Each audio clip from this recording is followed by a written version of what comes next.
দেশের ১ নম্বর news network. আর আপনারা দেখছেন TV9 বাংলা, প্রথম থেকেই প্রথমে।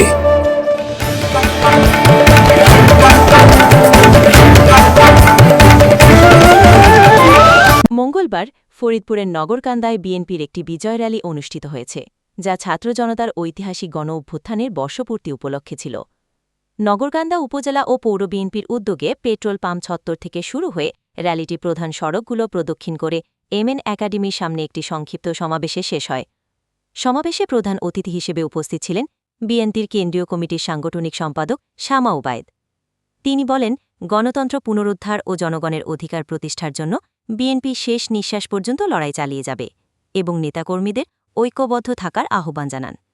নগরকান্দার প্রধান সড়ক জুড়ে মিছিলের স্লোগান, ব্যানার ও প্লাকার্ডে গণ অভ্যুত্থানের চেতনা উজ্জীবিত করার আহ্বান জানানো হয়।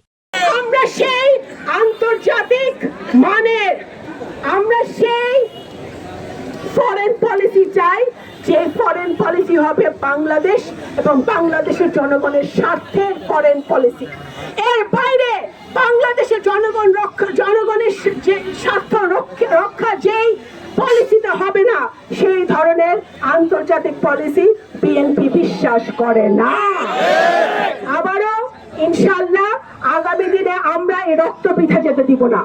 নগরকান্দার মানুষ এই রক্ত বৃথা যেতে দিবে না।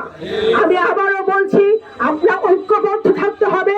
আমাদের নিজেদের মধ্যে সকল ভুল ভ্রান্তি মিটিয়ে আমাদের ঐক্যবদ্ধ থেকে এই জালিমের হাত থেকে বাঁচতে হলে, ষড়যন্ত্র মোকাবেলা করতে হলে, এই ভাই বোনদের যারা আমাদের দেশের জন্য, আমাদের এই পতাকার জন্য, যে লাল সবুজের পতাকার জন্য যারা জীবন দিয়েছে, তাদেরকে যদি আমরা স্মরণ করতে চাই, সেই মৃত্যুর মর্যাদা যদি আমাদের রাখতে হয়, সেই শহীদদের মর্যাদা যদি রাখতে হয়, তাদের পরিবারের কান্না, তাদের বাবা মায়ের কান্নার মর্যাদা যদি রাখতে হয়, তাহলে অবশ্যই একটি নতুন বাংলাদেশ গড়তে হলে আমাদের সকলে ঐক্যবদ্ধ থেকে আমাদের জনাব তারেক রহমান যে স্বপ্ন দেখিয়েছেন, বেগম খালেদা জিয়া ঐক্যের প্রতীক, গণতন্ত্রের মাতা যে স্বপ্ন দেখিয়েছেন, সেই স্বপ্ন নিয়ে আমাদের এগিয়ে যেতে হবে।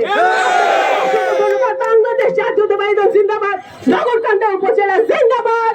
এই শহীদদের স্মরণে আমরা শহীদদের স্মরণে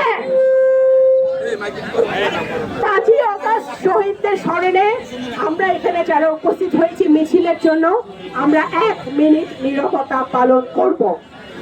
এটা